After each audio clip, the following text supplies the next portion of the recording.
All right, let's orient you as we talk about that new round of flooding to our south. It's all happening right now, less than 150 miles from last week's devastating floods in the Hill Country. The Lampasas and San Saba rivers rose quickly overnight, about 170 miles southwest of Dallas. Just 150 miles to the south of that is the Guadalupe River. Right now, mandatory evacuations are underway in San Saba County. This was the order sent out today by the county judge. Anyone who experienced damage from last Friday's flood was ordered to leave their homes. The San Saba River is expected to continue to rise to above 31 feet tonight.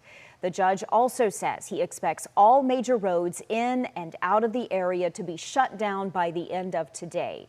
Texas Task Force 1 and Texas Parks and Wildlife made several swiftwater rescues in Lampasas County overnight and into the morning. These are some photos of the rescues that wardens posted online. We do want to give you a better understanding just how significant this flooding is. Look at this. The Bell County Sheriff's Office posted this video showing the Lampasas River rising. This was from State Highway 195. This was several hours ago, and the river had not yet crested. Now, today's rain and flash flooding are certainly complicating the ongoing search for victims from last week's tragedy further south in the Hill Country. Fire departments in Ingram and Hunt had to suspend all searches today because rain and the potential for flash flooding was just too dangerous. They also had to tell volunteers to stay away. Last night, the Kerr County Sheriff's Office did issue a code red warning because of a forecast of a potential for excessive rainfall on the Guadalupe. Today, Kerr County did not receive as much rain as Lampasas did. Alerts like that code red have really been in the spotlight over the past week.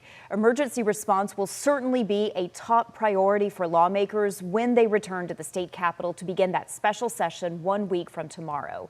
On this morning's edition of Inside Texas Politics, Jason Wheeler spoke with meteorologist Troy Kimmel about the timing of the warnings that did come out before that deadly July 4th flood.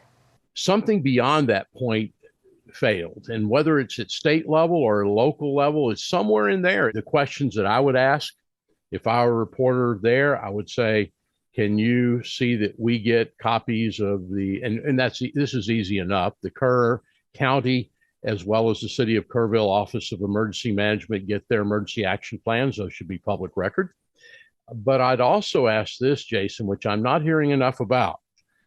I want to see the plans on paper for every one of these camps that are along the rivers. And by the way, I'm talking not only about Kerrville now. I want to know about the rivers on the Llano River. I want to know about rivers in North Texas.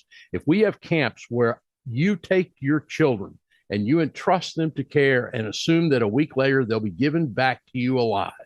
If that's the case, if there are camps where we don't have emergency action plans, that is negligence. Kimmel also says he believes the National Weather Service is not to blame. Last week's floods across central Texas and the Hill Country killed at least 129 people. Tonight, 166 people are still missing. Now, those are the latest numbers from Friday. No updates have been provided to us this weekend. Search crews are making some progress. This weekend, we learned the remains of a counselor from Camp Mystic have been found. Catherine Ferruzzo's family says she was a fierce and loving spirit who no doubt did everything she could to save as many girls as possible.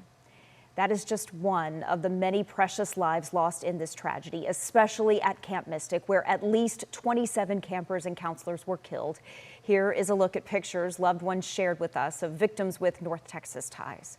So many families are grieving. Dallas sisters Blair and Brooke Harbor were swept away.